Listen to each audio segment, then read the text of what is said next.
Ang tulay na bugto pa, mga pasahero gidawat-dawat pa, tragikan sa ipil o kay gipabalik na. Kasalanan sa driver ang nakadisgrasya, kung kay mo biyahe sila nag-inom pa.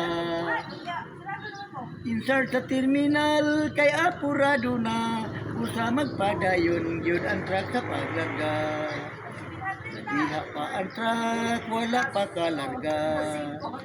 Ang mga pasahero sa taas nagpahimutang na.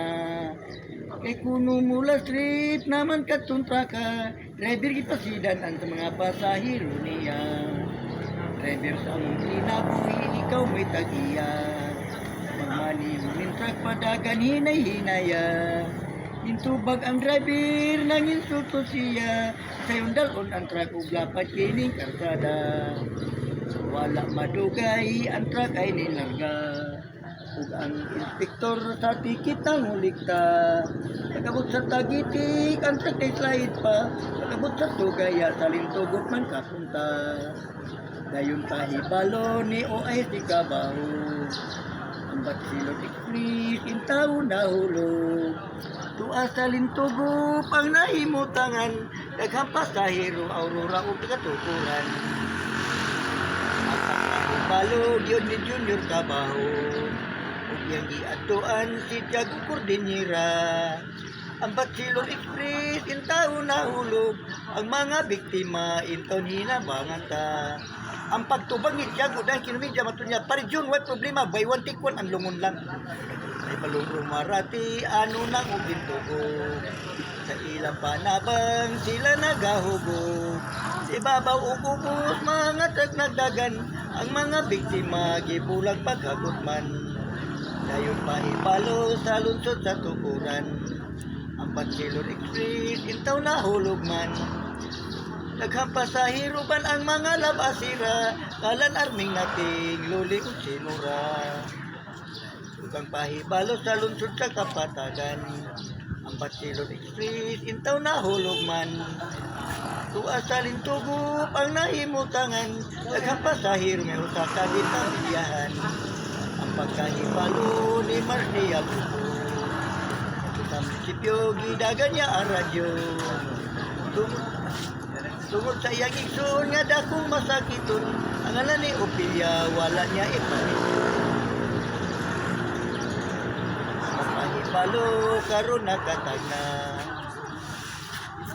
So sa lungsod di ay sa Aurora, taga di aptik di ay kaayo ning adto sa lintugop ang kapitan gi interview. Very good. Maay pa man no? Dili pa na ito malimtan ng mga atong mga kuan kanta sauna. Magtugang manggani. Ang katong ilugang kung sa ganito kanta sample daw bisag gamay lang. Ang katong kuan, nadugang nimo mga kanta. Katong sa Sambuanga nga kuan. Katong seminar. Kanta daw, kadit lang bisag kuan lang, katunga lang. Kaya itong paminahon. Pusuhon karon paminawa.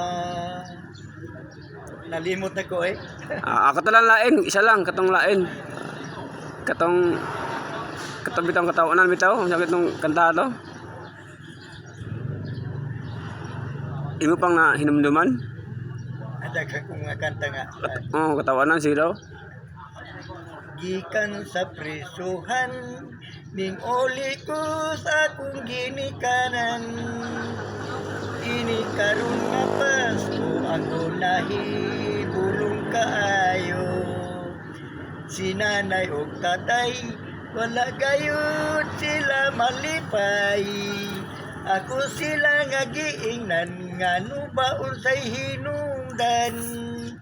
Matud pa ni nanay, dako gayud among pagmahay. Ining imong pagpuga kaming duha may nabalaga. Walang kamasayod, nagantos mi ug nagkalisod. Nagmahal ang palaliton, mayo pa na lang ug bilangguon.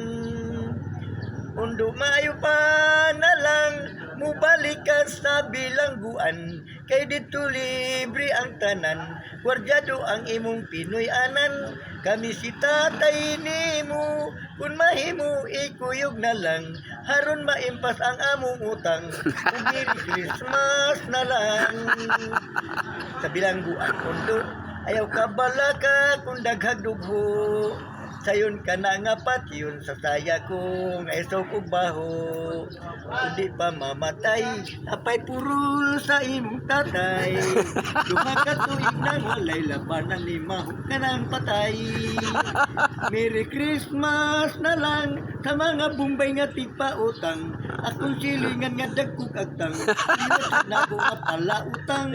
Sa kapobre nag-antos, sige na lang kaun o ginamos. Wanay ngipon puro na lang lagos. O Merry Christmas na lang.